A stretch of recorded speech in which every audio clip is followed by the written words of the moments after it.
Jordan Hayes was already guilty before anyone checked a single fact. The moment a wealthy student's phone disappeared inside the locker room, every eye in the school turned toward the quiet black teenager standing near the door. Teachers cornered him. Students started recording. One angry parent demanded the police before the principal even asked a question. In less than 5 minutes, a school hallway turned into a courtroom. And Jordan was the defendant.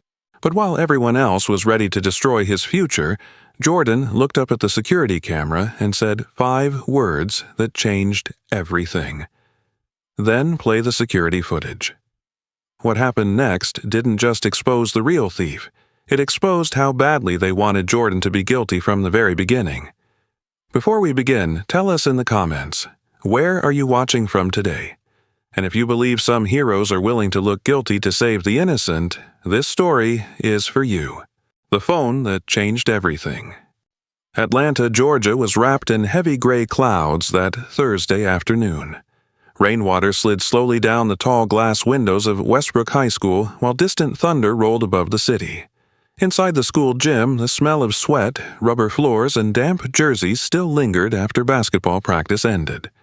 Students laughed loudly as they pushed through the locker room doors, unaware that within minutes, one missing phone would turn an ordinary school hallway into something that felt far more dangerous. Jordan Hayes walked into the locker room quietly, as he always did. Jordan was a 17-year-old African-American student with deep brown skin and a calm, unreadable expression that often made people misunderstand him. He was tall for his age, nearly 6'3", with a lean athletic build shaped by years of basketball training. His tightly coiled black hair was cut short and clean around the edges, and his dark brown eyes carried a permanent look of caution, as if he had learned long ago that speaking too much only made things worse. Most students at Westbrook High knew Jordan as the quiet kid. Few knew anything else. They did not know he spent evenings working part-time at a grocery store downtown. They did not know he skipped lunch some days to save money. And they definitely did not know that every dollar he earned was going toward medication for his mother. Jordan opened his locker slowly and pulled off his damp hoodie from practice. Around him, students shouted over one another while music blasted from somebody's phone speaker. Near the center row of lockers stood Preston Miller. Preston was everything Westbrook High celebrated, an 18-year-old white student with neatly styled blonde hair, bright blue eyes, and the effortless confidence that came from growing up rich. He had an athletic frame, expensive sneakers, and the kind of smile teachers trusted instantly. Preston came from one of the wealthiest families in the district.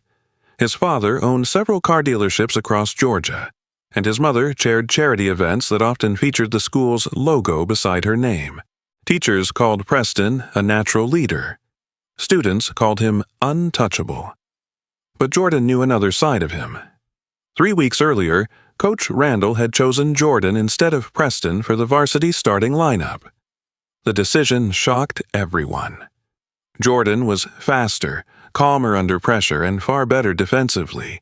But replacing Preston had quietly damaged something inside the older boy's pride. Preston never argued openly about it. He only stopped looking at Jordan directly after that day. At the far corner of the locker room sat Eli Thompson. Eli was Jordan's only real friend at school, a skinny white teenager with pale skin, messy brown hair, and nervous green eyes hidden behind rectangular glasses. He was shorter than Jordan and constantly slouched when he walked, like someone trying not to attract attention. Eli loved computers, science fiction novels, and avoiding conflict whenever possible. Unlike most people at Westbrook, Eli judged people slowly, maybe because he had spent most of the middle school being bullied himself. "You heading to work after school?" Eli asked while tying his shoes. Jordan nodded. "Yeah, Mom's prescription got refilled yesterday." Eli looked down quietly. He already understood what that meant. More overtime. More exhaustion. Jordan closed his locker carefully. "I'll survive." Before Eli could answer, Preston suddenly frowned. "Wait." The locker room noise slowly faded.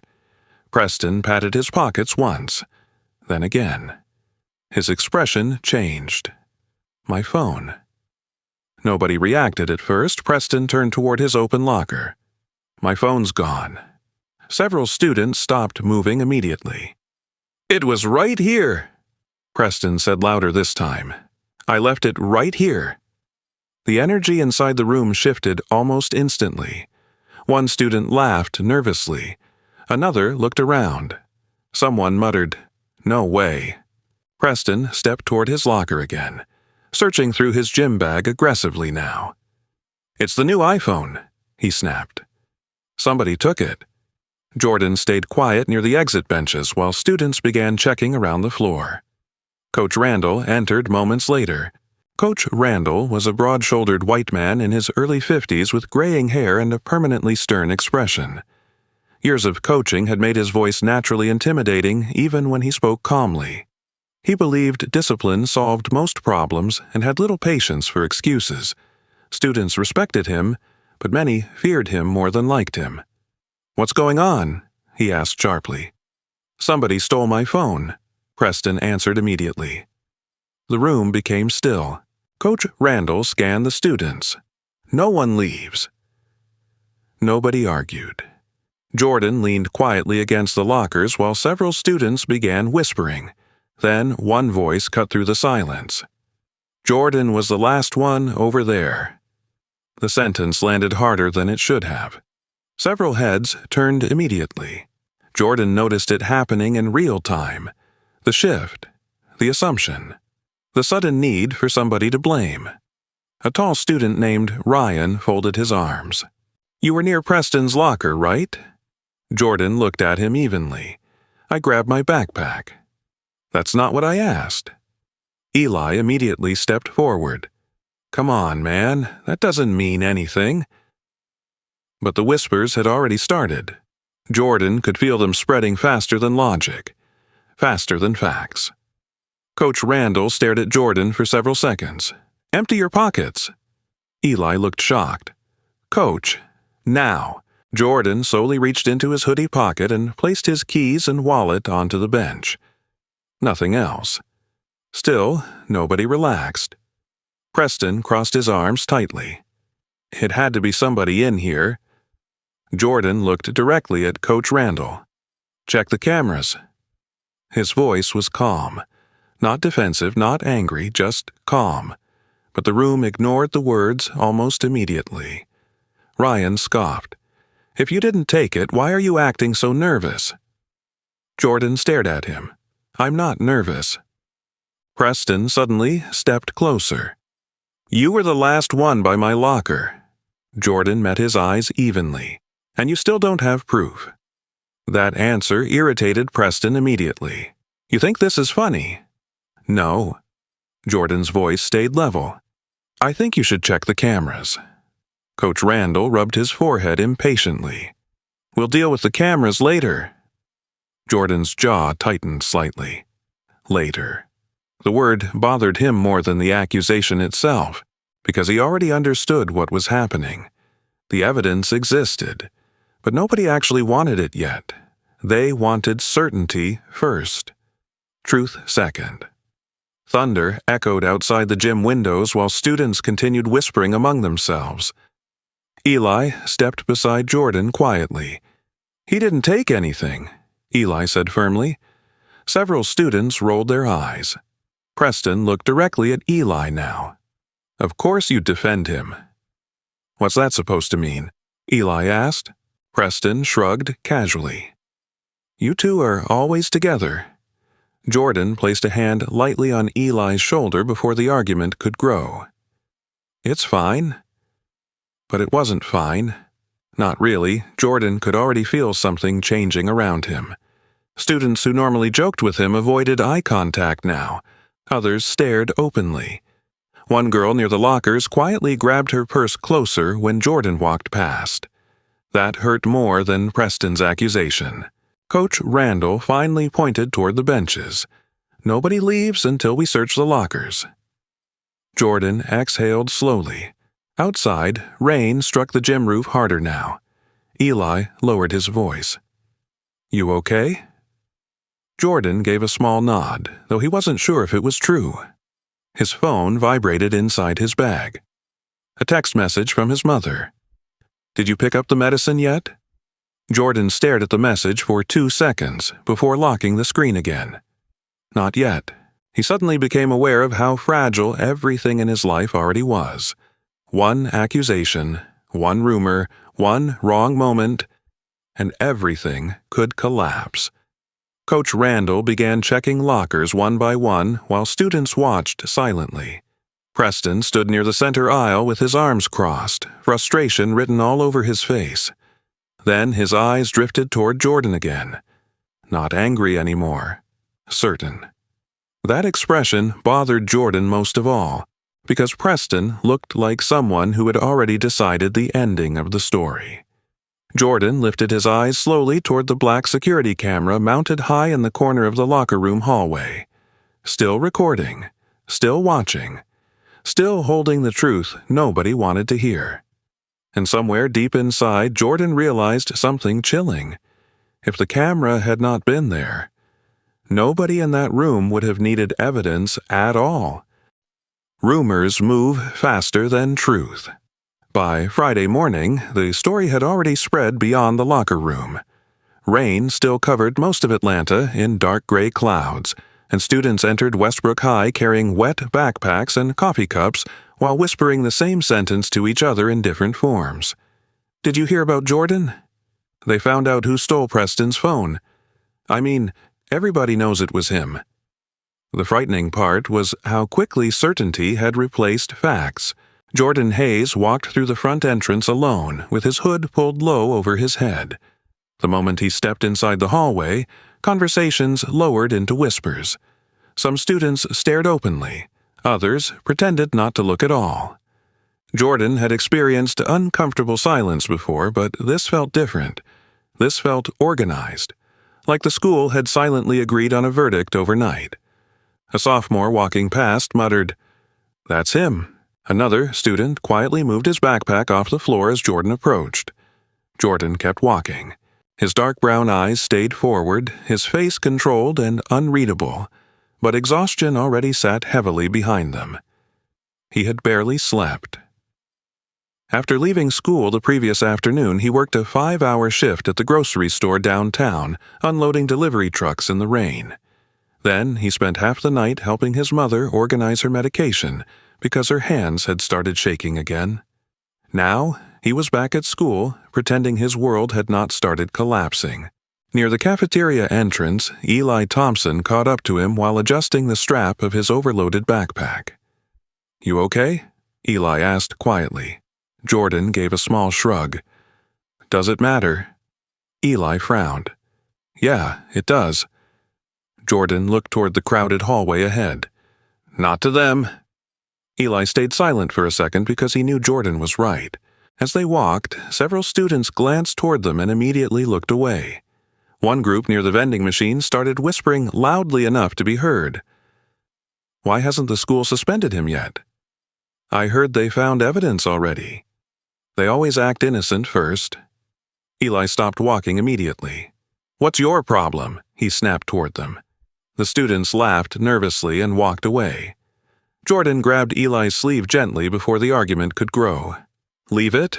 "No," Eli muttered. "They're acting like you already confessed." Jordan's jaw tightened slightly. "That's because people like easy answers." The first bell rang loudly across the building. Inside the gymnasium, Coach Randall stood near the center court with his arms folded while students slowly gathered for first period athletics. The atmosphere felt colder than usual. Nobody joked loudly anymore. Even the basketball players avoided looking directly at Jordan. Coach Randall watched Jordan enter the gym. "Jordan," he called firmly, "come here." The room quieted almost immediately. Jordan walked forward calmly while dozens of eyes followed him across the polished gym floor. Coach Randall's expression remained stern and unreadable. "Stand in front." Jordan obeyed without speaking. The gym suddenly felt less like a classroom and more like a courtroom. Students sat along the bleachers watching silently while Coach Randall paced slowly in front of Jordan. Rain tapped against the high gym windows behind him. "Preston's phone still hasn't been recovered," Coach Randall said. "Do you want to explain anything?" Jordan looked directly at him. "I already did." Coach Randall exhaled sharply. "Then explain it again." Jordan could feel every student staring at him now. Some looked curious. Others looked satisfied. A few looked disappointed in him already. Jordan spoke carefully. "I didn't take anything. Please check the hallway camera." The answer immediately triggered whispers across the gym. Coach Randall raised his voice slightly. "We're trying to handle this calmly before turning the school upside down." Jordan stayed still. "The camera would tell you what happened." "We're aware of the cameras," Coach Randall replied impatiently. "Right now, we're trying to maintain order." Maintain order. Jordan almost laughed hearing those words, because order apparently meant putting him in front of the room while everyone stared at him like a criminal. A student near the back suddenly muttered, "If he didn't do it, why's he acting scared?" Jordan looked toward the voice, but said nothing. Eli stood up immediately from the bleachers. "He's not scared," Eli said loudly. "You guys are just accusing him because it's easy." Several students groaned. One basketball player laughed openly. "Bro, why are you defending him so hard?" Another added, "Maybe you helped him." The gym erupted into scattered laughter. Eli's face turned red instantly.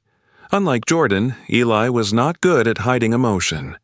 His nervous energy always showed physically in the way he fidgeted with his sleeves or avoided eye contact during confrontation. "You don't even know what happened," Eli shot back. "But Jordan was there," Ryan answered from the front row. "Everybody saw that." Jordan noticed something unsettling then. Nobody cared about facts anymore. The rumor itself had become evidence. Coach Randall raised his hand to quiet the room. Enough. He turned back toward Jordan. "If you know something, now's the time to say it." Jordan's eyes drifted briefly toward the gym security camera mounted above the bleachers. Still recording. Still ignored. "Please check the hallway camera," he repeated calmly.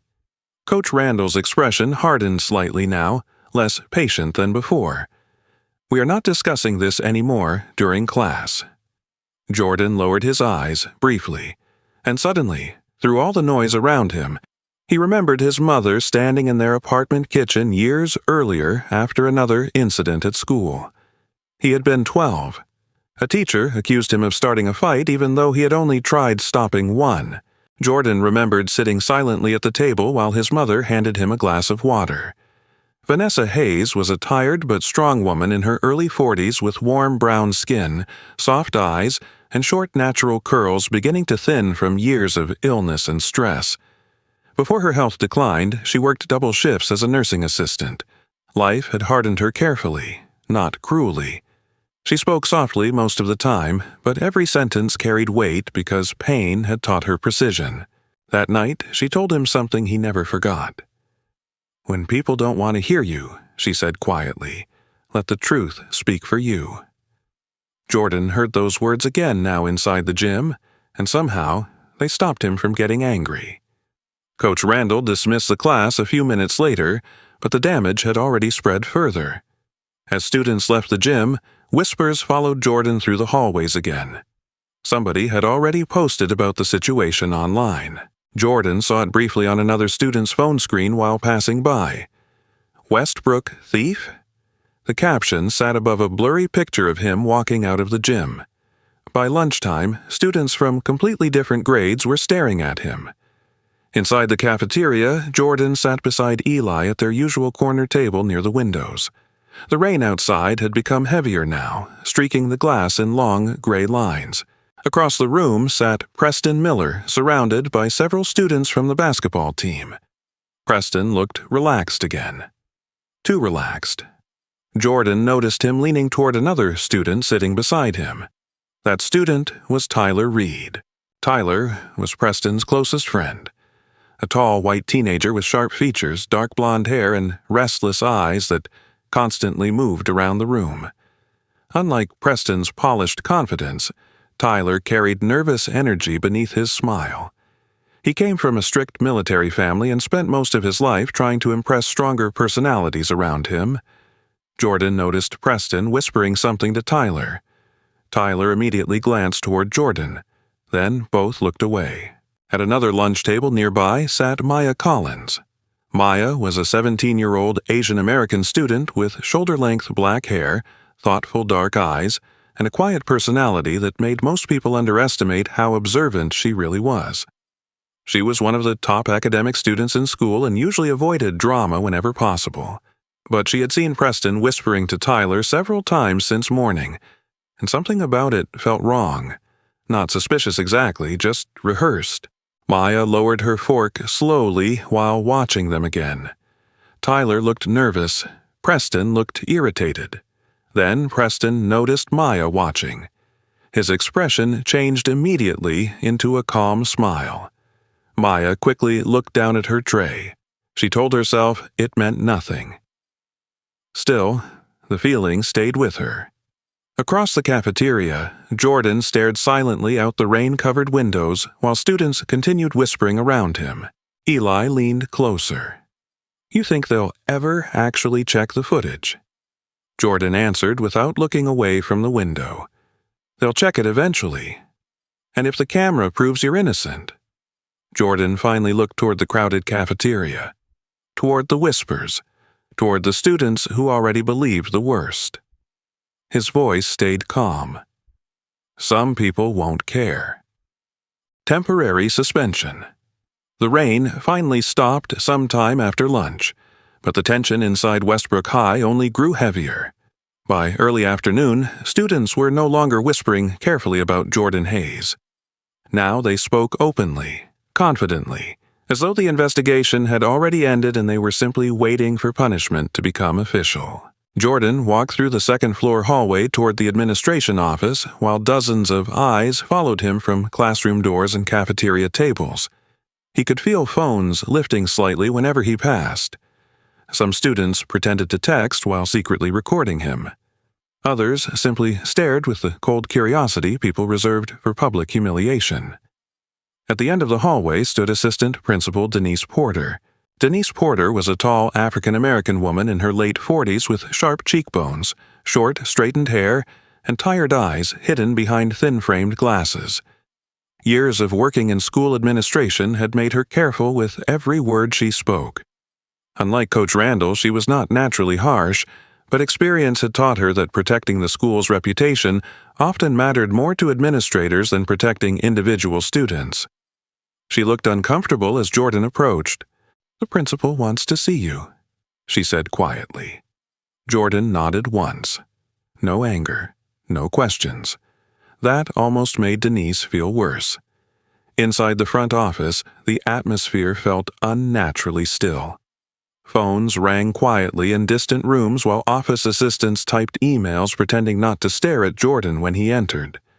Principal Margaret Hale stood near the large window behind her desk. Margaret Hale was a white woman in her early 60s with silver blonde hair styled perfectly above a stiff navy blazer.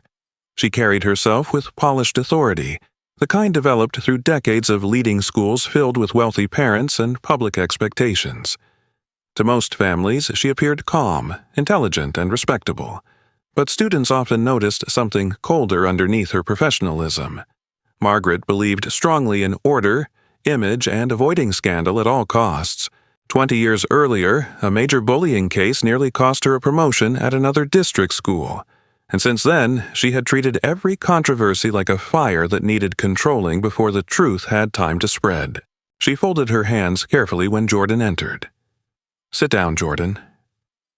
Jordan remained standing for a second before lowering himself into the chair across from her desk. Denise Porter quietly closed the office door behind them. Margaret studied Jordan for several moments before speaking. "We've received multiple complaints from parents regarding the incident yesterday." Jordan said nothing. "The situation has become disruptive to the school environment."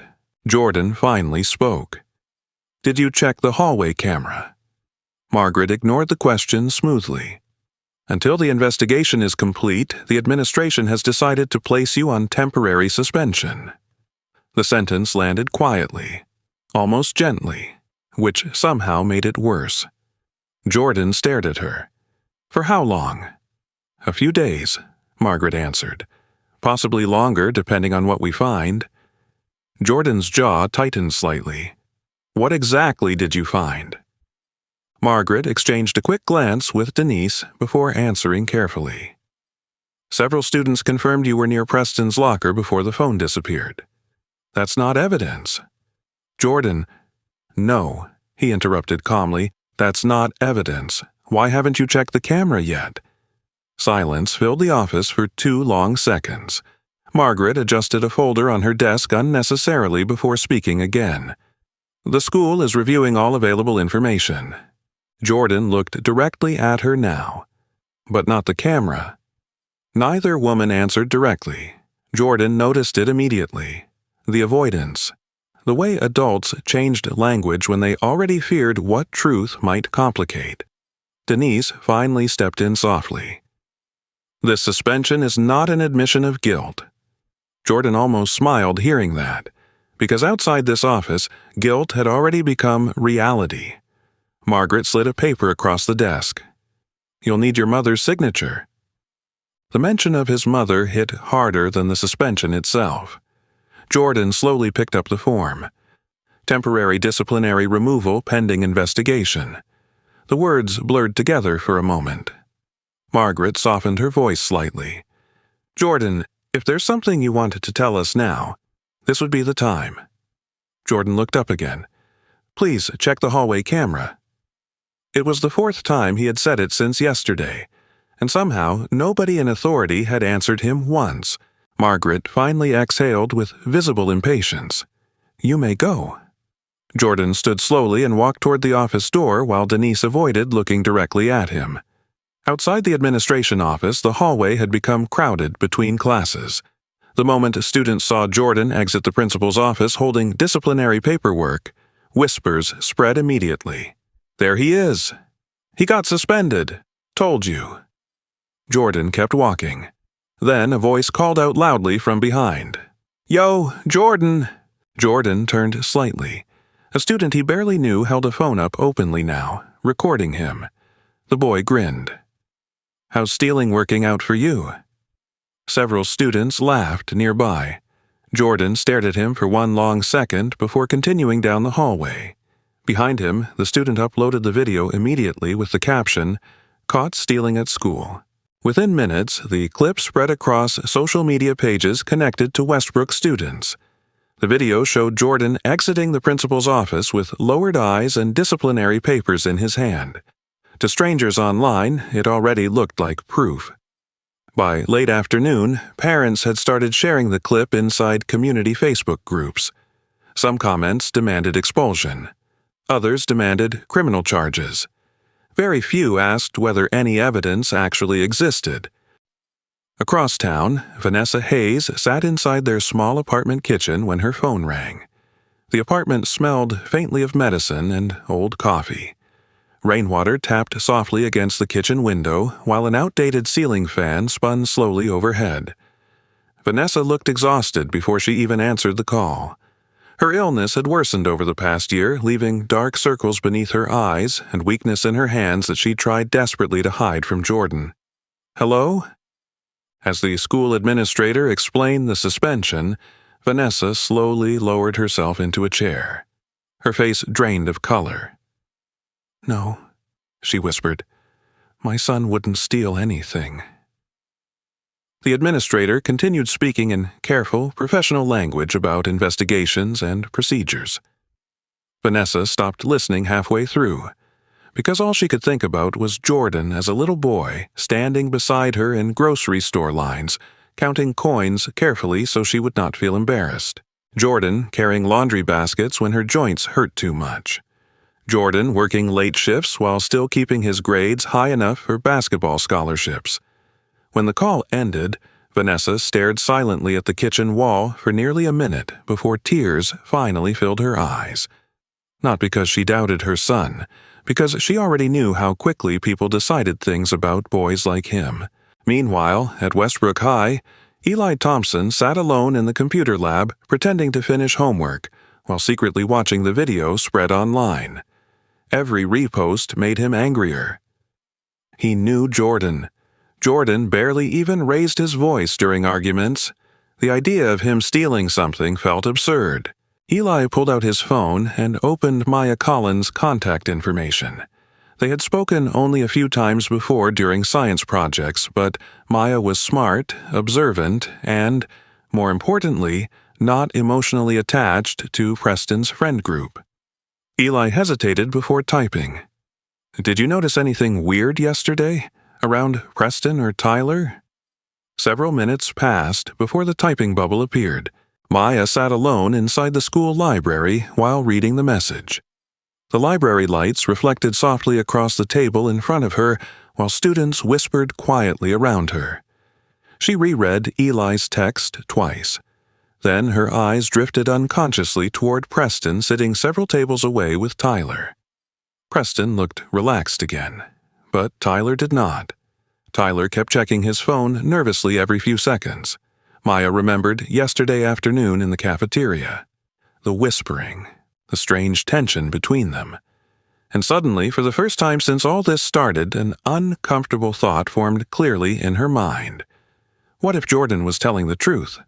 Maya slowly typed back, "I'm not sure yet, but something feels off." The silent witness. Saturday morning arrived cold and unusually quiet over Atlanta. Thick clouds still covered most of the city, leaving the streets damp and colorless after 2 straight days of rain. Inside her bedroom, Maya Collins sat cross-legged on the floor beside her bed with her phone resting face down near her knee. She had barely touched it all morning, because every time she picked it up, she saw Jordan Hayes' face again. The video of him leaving the principal's office had spread far beyond Westbrook High now. Parents were reposting it. Older students from other schools were commenting on it. Some people mocked him openly. Others acted disgusted without knowing anything except the caption under the clip. Caught stealing at school. Maya hated how easily people believed it. She leaned back against the edge of her bed and closed her eyes, trying to think clearly. Maya had always been the type of person who avoided conflict whenever possible. She was quiet, careful, and observant by nature. Growing up as the daughter of strict Korean immigrant parents taught her early that mistakes followed people for a long time. Her parents constantly warned her to protect her reputation, stay focused, and avoid drama that could ruin opportunities. That advice had shaped her entire personality. Blend in, stay smart. Do not become the center of problems. But now, the problem refused to leave her alone, because she remembered something. Not perfectly, not enough to prove anything, but enough to make her stomach twist every time she replayed the afternoon in her head. Before Preston's phone disappeared, Maya had stopped near the gym hallway to answer a text from her mother. She remembered hearing lockers slam nearby. At the time, she barely looked up, but now she clearly remembered seeing Tyler Reed standing near the locker rows. The problem was, Tyler had later claimed he left early. Maya opened her eyes slowly. Why lie about that? Her phone buzzed softly beside her. A message from one of her friends. Can you believe Jordan actually stole it? Maya stared at the screen without answering. Because for the first time since this started, she was no longer sure Jordan had done anything at all. Across town, Eli Thompson sat inside a nearly empty diner booth, stirring melted ice cream absent-mindedly while reading through online comments about Jordan. The diner smelled like fried onions and burnt coffee, and an old football game played silently on a television mounted above the counter. Eli looked exhausted. He had spent half the night arguing with strangers online defending Jordan, but every comment section felt the same. Nobody cared about proof anymore. They cared about the story, and Jordan fit the version they wanted. Eli shoved his phone into his pocket angrily and looked out the window. Then something Coach Randall said yesterday suddenly replayed in his mind. We're aware of the cameras. Aware. Not broken, not unavailable, just ignored. Eli sat upright immediately. 10 minutes later, he was riding his bike toward Westbrook High. The campus looked strangely lifeless during the weekend. Wet leaves blew across the empty parking lot while distant thunder rolled softly beyond the gray skyline. Eli chained his bike near the front entrance and walked toward the security office beside the gymnasium. Inside sat Mr. Walter Brooks. Walter Brooks was a 70-year-old school security guard with dark, weathered skin, gray hair trimmed close to his scalp, and deep lines across his face carved there by decades of hard work and disappointment. His posture had weakened with age, but his eyes remained sharp and observant. Students often overlooked him because he moved slowly and spoke quietly, but Walter noticed more than most teachers ever did. Before working school security, Walter spent 25 years as a city bus driver in Atlanta. During those years, he had seen fights, racism, false accusations, and countless situations where people judged others instantly based on appearance alone. That history made him patient and suspicious of crowds. Walter looked up from his crossword puzzle when Eli entered. "You lost, son." Eli shook his head quickly. "I need to ask you something." Walter leaned back slightly. "You about to ask me about Jordan Hayes?" Eli blinked. "How'd you know?" Walter gave a tired smile. "Because everybody suddenly cares about security cameras now." Eli stepped closer to the desk. "Do the hallway cameras still work?" Walter studied him carefully for a moment before answering. "Yes." Eli's chest tightened. "All of them?" "The hallway outside the locker room." Walter nodded slowly. "Still running?" Eli frowned. "Then why hasn't the school checked them?" Walter looked toward the empty hallway before lowering his voice slightly. "Because nobody officially requested the footage." Eli stared at him in disbelief, but Jordan got suspended. Walter nodded once. "I know." For a moment, neither of them spoke. Rainwater dripped steadily from the edge of the school roof outside while Eli tried processing what he had just heard. The truth had been sitting there the entire time, waiting. Untouched. Walter folded his arms slowly. "You know what I've learned working here?" Eli shook his head. "People see what they expect to see first." Walter's voice stayed calm, especially when a young black kid gets accused of something. Eli looked down briefly. Walter continued quietly. "I seen good students treated like criminals because of how they look. Seen teachers believe rumors faster than facts. Happens more than folks like admitting." He leaned forward slightly. "But Jordan?" Walter shook his head once. "That boy always says thank you, always holds the door open, doesn't act like trouble." Eli swallowed hard. "Then help me prove it." Walter sighed slowly. "I can't release footage without authorization." "But you know it's there." Walter looked toward the hallway camera monitor glowing softly behind him. "Yes." Eli suddenly realized something important then. The evidence was never missing. Nobody wanted to look at it. Meanwhile, several miles away, Maya sat with Preston Miller and a group of students inside a crowded coffee shop near downtown Atlanta. Music played softly overhead while students laughed around them, pretending everything was normal again. But Preston was not acting normal anymore. Maya noticed it immediately. Usually, Preston controlled conversations effortlessly. He liked attention, liked sounding confident, liked making people laugh. But today, he kept checking his phone every few minutes. Then Tyler walked in. The moment Preston saw him, his expression tightened. Tyler slid into the seat beside him nervously. "You talk to anybody?" Preston lowered his voice sharply. "No, did you?" Tyler shook his head quickly. Maya pretended to focus on her drink while quietly listening. Preston leaned closer. "Then stop looking so guilty." That sentence made Maya's stomach drop. Tyler rubbed his hands together anxiously. "I heard Eli asking about the cameras." For the first time since Maya had known him, Preston looked genuinely worried. Not angry, not annoyed, worried. "When?" Preston asked immediately. "This morning. Somebody told Ryan." Preston cursed under his breath quietly. Maya's pulse quickened. The cameras. Why would that make Preston nervous if Jordan was truly guilty? Tyler leaned closer now. What if they actually check them? Preston glanced around the coffee shop before answering carefully. They won't. But Maya noticed something terrifying then. He did not sound certain. He sounded hopeful. And suddenly the image of Jordan standing alone in front of the gym while everyone stared at him came rushing back into her mind. "Please, check the hallway camera." At the time, Maya thought he sounded desperate. Now he sounded confident. Like someone who already knew the truth was sitting there waiting for somebody brave enough to look at it. The camera finally speaks. Monday morning arrived with sharp sunlight breaking through the clouds for the first time in days. But Westbrook High felt heavier than ever. Rumors had stopped evolving by then because, in most people's minds, the story was already finished. Jordan Hayes was suspended.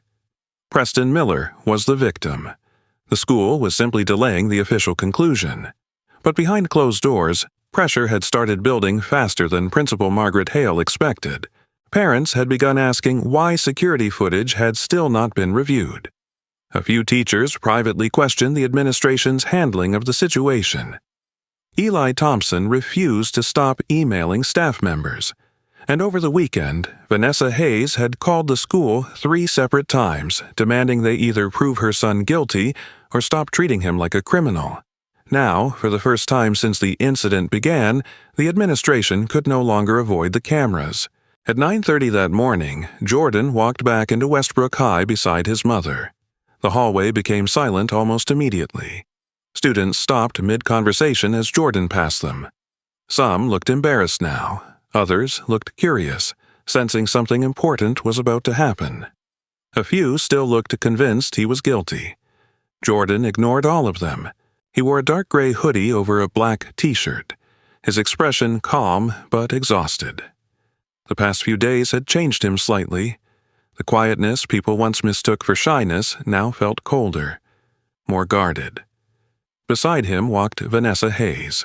Despite her illness, Vanessa carried herself with remarkable dignity that morning.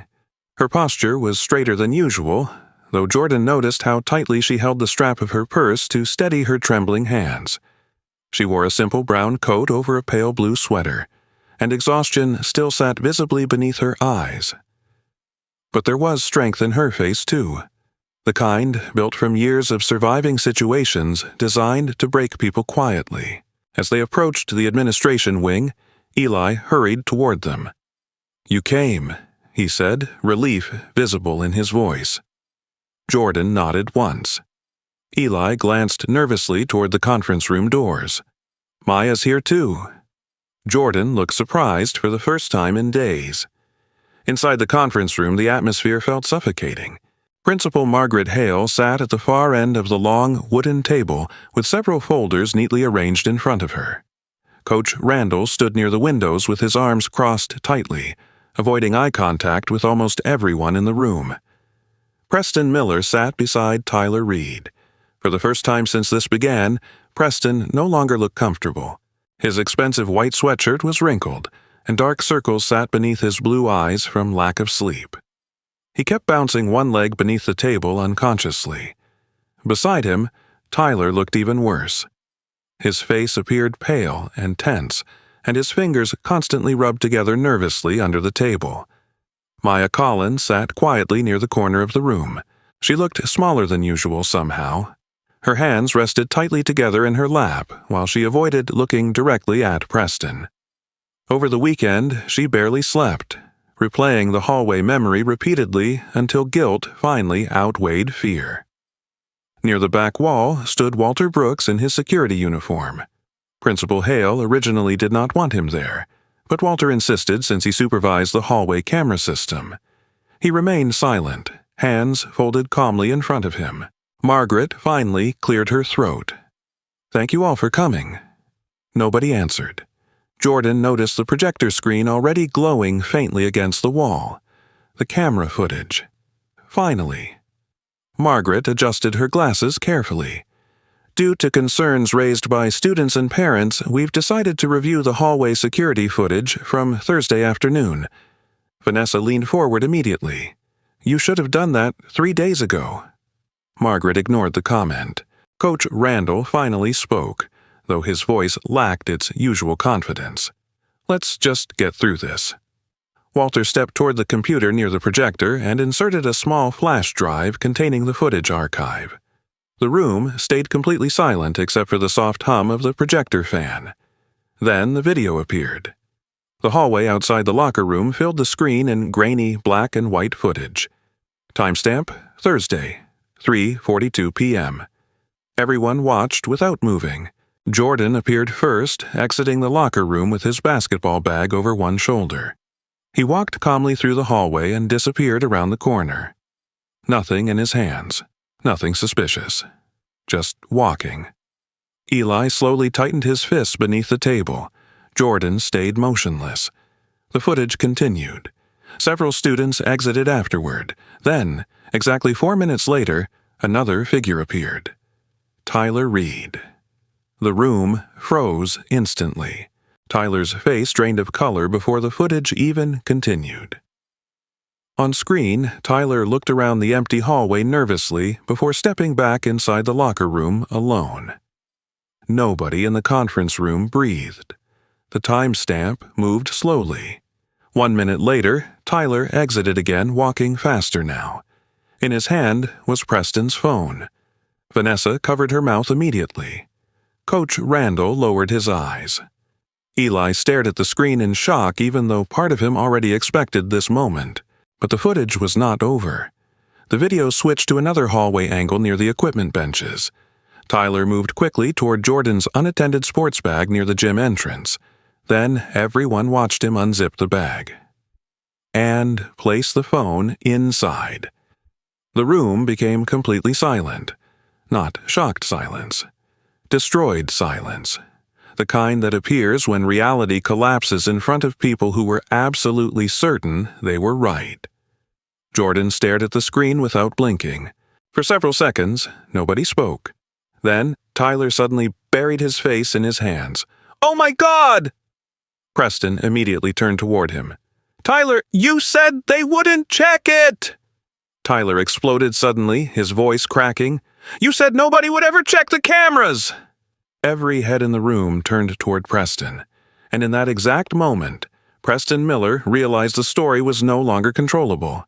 His face hardened instantly. "Shut up!" But Tyler was already breaking apart emotionally. "You told me it was just temporary," Tyler shouted. "You said Jordan would only miss a few games." Preston stood abruptly from his chair. "Stop talking. You told me to do it." The words echoed through the conference room like a gunshot. Principal Hale looked horrified. Vanessa stared at Preston in disbelief. Jordan remained completely still. Tyler's breathing became shaky now. Tears filled his eyes as weeks of pressure finally exploded out of him. "You said Coach Randall was making Jordan captain next season," Tyler yelled. "You said you deserved that spot." The truth settled over the room slowly and brutally. This had never been about the phone. It was about Jordan replacing Preston. About losing status, losing attention, losing control. Preston's face twisted with anger now. But underneath it, Jordan saw something smaller. Fear. Maya finally spoke for the first time. "I saw Tyler near the lockers that day," she said quietly. "I didn't say anything because I was scared." Her voice shook slightly, but she forced herself to continue. "I should have." Jordan looked toward her briefly. Not angry, just tired. Beside him, Eli clenched his fist so tightly his knuckles turned white. For days he had watched Jordan get humiliated online, suspended from school, and treated like a criminal, while the truth sat hidden inside a hallway camera nobody bothered checking. Coach Randall slowly lowered himself into a chair near the wall. For the first time in years, he looked old. His broad shoulders sagged heavily while he stared at the floor in silence. Because Jordan had been right from the beginning. Every single time. Check the cameras. And nobody listened. Not because the truth was unavailable, because they thought they already knew it. The truth walks back into school. Tuesday morning arrived bright and painfully normal. Sunlight stretched across the streets of Atlanta while students filled the sidewalks around Westbrook High carrying backpacks, coffee cups, and unfinished conversations about homework, football games, and weekend plans. From the outside, the school looked exactly the same as it had a week earlier. But inside the building, something had changed. People spoke quieter now, not because the rumors were still growing, because the rumors had collapsed. Jordan Hayes stepped through the front entrance at exactly 7:42 a.m., wearing the same dark backpack everyone once believed held a stolen phone. The hallway instantly became uncomfortable. Students noticed him immediately. Conversations stopped mid-sentence. A few students lowered their eyes. Others suddenly became fascinated by their phones or lockers. Nobody wanted to be caught staring at the boy they had publicly judged. Jordan walked calmly through the hallway without changing pace. His expression remained controlled, but there was a heaviness inside him now that had not existed before all this happened. The suspension had lasted only a few days, but emotionally it felt much longer. Some things did not disappear simply because the truth finally arrived. Especially humiliation. Especially betrayal. A freshman near the staircase whispered quietly to his friend, "That's Jordan." His friend answered under his breath, "I know." Jordan heard both of them. He kept walking anyway. Near the front office, several maintenance workers quietly removed printed disciplinary notices from bulletin boards. One of the office assistants hurriedly took down a poster announcing Preston Miller's upcoming Leadership Award nomination. The school was trying to erase evidence of how badly it failed, but Jordan could still feel it everywhere. At the far end of the hallway stood Eli Thompson waiting beside Jordan's locker. The moment he saw Jordan approaching, relief spread visibly across his face. "You actually came back," Eli said. Jordan gave a small shrug. Didn't really have a choice. Eli studied him carefully for a moment. "You okay?" Jordan looked around the hallway filled with the students avoiding eye contact. "No," he answered honestly. Eli nodded slowly. That answer somehow made him respect Jordan even more. Over the past few days, Eli had realized something uncomfortable about himself too. Before all this happened, he thought being a good person simply meant not joining the crowd. But standing beside Jordan while everyone else turned against him taught him something harder. Sometimes doing the right thing also meant becoming unpopular, and most people failed that test. As Jordan opened his locker, several basketball players passed nearby awkwardly. Ryan was among them, the same student who accused Jordan publicly inside the gym. Ryan slowed briefly as if wanting to say something, but the words never came. He simply lowered his head and kept walking. Jordan watched him disappear down the hallway. No apology. Just shame. Inside the administration office, Principal Margaret Hale stood beside the window holding a folder tightly against her chest. She looked exhausted. The last 48 hours had been disastrous for both the school and her reputation. Parents demanded explanations. The school district requested reports. Local social media pages criticized Westbrook for suspending a student before reviewing evidence. Margaret hated scandals. But what disturbed her most was not the public backlash. It was the realization that Jordan Hayes had asked for the truth repeatedly, and she ignored him every single time. Coach Randall stood beside her silently. The usually intimidating coach now looked noticeably older. His posture had lost some of its confidence, and dark exhaustion sat beneath his eyes after several sleepless nights. "You need to address the class," Margaret said quietly. Coach Randall nodded once. "I know. What happened in that gym—" Margaret hesitated slightly. "It cannot happen again." Coach Randall looked away toward the hallway outside. Because deep down, he understood something painful. The gym did not become a courtroom because students made it one. The adults did. Later that morning, Jordan entered the first period athletics for the first time since his suspension ended. The room fell silent immediately. Nobody laughed. Nobody whispered. Even the squeaking of sneakers against the gym floor seemed quieter than usual. Jordan walked toward his seat beside Eli while dozens of students watched him carefully. Some looked guilty, others looked embarrassed. A few looked frightened by how badly things had spiraled. At the front of the room stood Principal Hale. Students exchanged confused glances immediately. Principals rarely visited gym class unless something serious happened. Margaret folded her hands carefully before speaking. There's something that needs to be addressed. Nobody moved.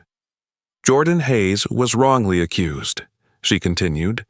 The administration failed to properly review available evidence before disciplinary action was taken. The room stayed completely silent. Jordan sat still without reacting. Margaret's polished voice sounded less confident now than usual.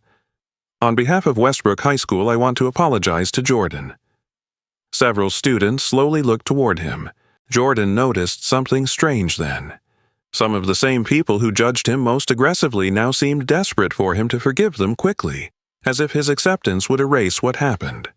But it could not. Coach Randall stepped forward next. The gym teacher looked directly at Jordan for the first time in days. I should have checked the footage immediately, he admitted quietly. That confession surprised several students more than the apology itself, because authority figures rarely admitted mistakes openly, especially not in front of teenagers. Jordan remained silent for several seconds. Then he slowly stood up. Every eye in the gym followed him again, just like before. But this time, the silence felt different. Not accusatory, ashamed. Jordan looked around the room carefully, at the students who recorded him, at the teammates who avoided defending him, at the adults who ignored him. His voice stayed calm when he finally spoke. Why did everyone believe it before anyone checked? No anger, no yelling, just one question. The kind that hurt more because it was honest. The gym remained completely still. Nobody answered. Because there was no good answer. Some students lowered their heads immediately. Others stared at the floor. Coach Randall opened his mouth slightly as if trying to respond, but no words came out. Jordan nodded once slowly, almost like he already expected the silence. Then he sat back down.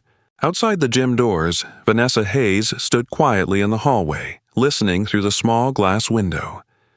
Tears filled her eyes as she watched her son sitting alone among students who once treated him like a criminal. She pressed trembling fingers lightly against her mouth to stop herself from crying too loudly, not because Jordan was innocent. She always knew that, but because she finally understood how much pressure he had carried silently for years before this ever happened. The suspicion, the assumptions, the constant need to prove himself twice as hard as everyone else. A quiet voice beside her interrupted her thoughts. He handled that better than most adults would. Vanessa turned slightly. Maya Collins stood nearby holding a notebook tightly against her chest. Maya looked nervous. Vanessa gave a small nod. Yes, he did. Maya hesitated before speaking again. I should have said something sooner. Vanessa studied the girl carefully. Maya's guilt was obvious in the way she avoided eye contact and twisted her fingers together anxiously. You were scared, Vanessa said softly. Maya looked surprised. That doesn't make it okay, she whispered. No, Vanessa admitted, but at least you finally chose the truth. Later that afternoon, Maya found Jordan sitting alone outside near the basketball courts, while students slowly left campus around them. The sunlight reflected softly across the empty bleachers while distant traffic hummed beyond the school fence. Jordan looked up when Maya approached. She stopped several feet away at first. I'm sorry, she said quietly. Jordan waited. Maya swallowed nervously. I saw Tyler near the lockers that day.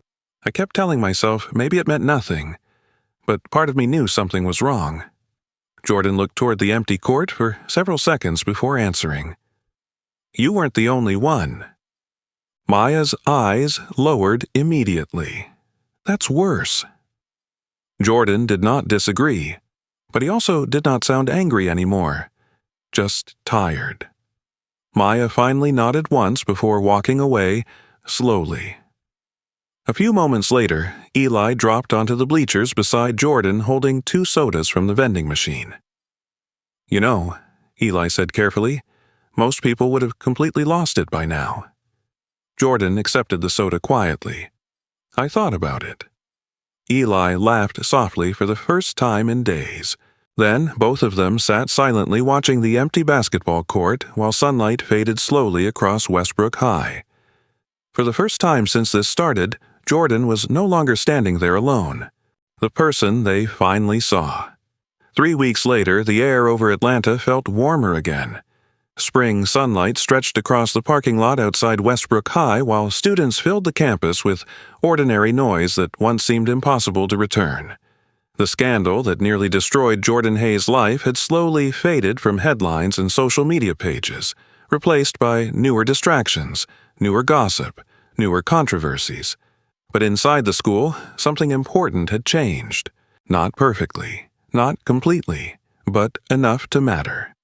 Jordan walked through the gym entrance carrying his basketball bag over one shoulder while the familiar smell of polished hardwood floors and sweat drifted through the building.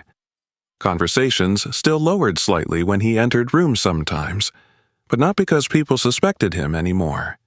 Now they felt ashamed. Several students nodded quietly toward him as he passed. Others moved aside respectfully. A few even tried awkward smiles they clearly did not know how to use. Jordan acknowledged them politely, but he no longer chased approval from people who only learned fairness after evidence forced them to. Inside the locker room, the atmosphere felt completely different from the day Preston's phone disappeared. Nobody whispered when Jordan walked in. Nobody stopped talking nervously. Nobody watched him like a threat. Instead, several teammates greeted him carefully. "Morning, Jordan. You ready for tonight?" One sophomore even moved over to give him extra bench space without being asked. Jordan noticed all of it. The respect. The guilt. The quiet attempts to repair something broken. But part of him also understood a difficult truth. People often became kinder after danger disappeared. Coach Randall stood near the strategy board reviewing plays when Jordan entered the gym court. The older coach looked healthier than he had during the investigation, though the experience had permanently softened something in him. He no longer barked orders as aggressively during practice. He listened more carefully now. Sometimes guilt changes people in ways punishment never can. "Everybody in," Coach Randall called. The team gathered slowly around center court. Jordan stood beside Eli Thompson, who technically was not even on varsity but attended nearly every practice anyway, helping with statistics and equipment. Over the past few weeks, Eli's quiet loyalty had become impossible for the team to ignore. Coach Randall folded his arms and looked across the players. "There's something I need to announce before tonight's game." The gym quieted. Coach Randall glanced briefly toward Jordan before continuing. "The team voted yesterday for next season's captain." Jordan frowned slightly. He had not even known a vote happened. Coach Randall's voice remained steady. "The new captain of Westbrook varsity basketball is Jordan Hayes." For 1 second, the gym stayed silent. Then several players began clapping. Not forced applause, real applause. Ryan clapped too. Jordan noticed that immediately. The same player who publicly accused him weeks earlier now avoided eye contact while applauding harder than anyone else. Jordan stood still, surprised by how complicated the moment felt. Part of him felt proud. Another part remembered exactly why the captain position became dangerous in the first place. Coach Randall stepped closer. "You earned it," he said quietly enough that only Jordan heard. Jordan nodded once. This time, Coach Randall did not look away. That night, Westbrook High's gymnasium filled faster than usual for the basketball game. Parents crowded the bleachers carrying school banners while students packed the upper rows with loud conversations and phones raised for social media clips.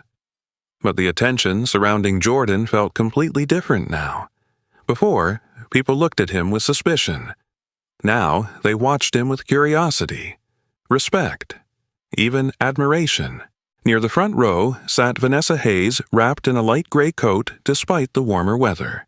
Her health still fluctuated daily, but tonight she refused to miss Jordan's first game back.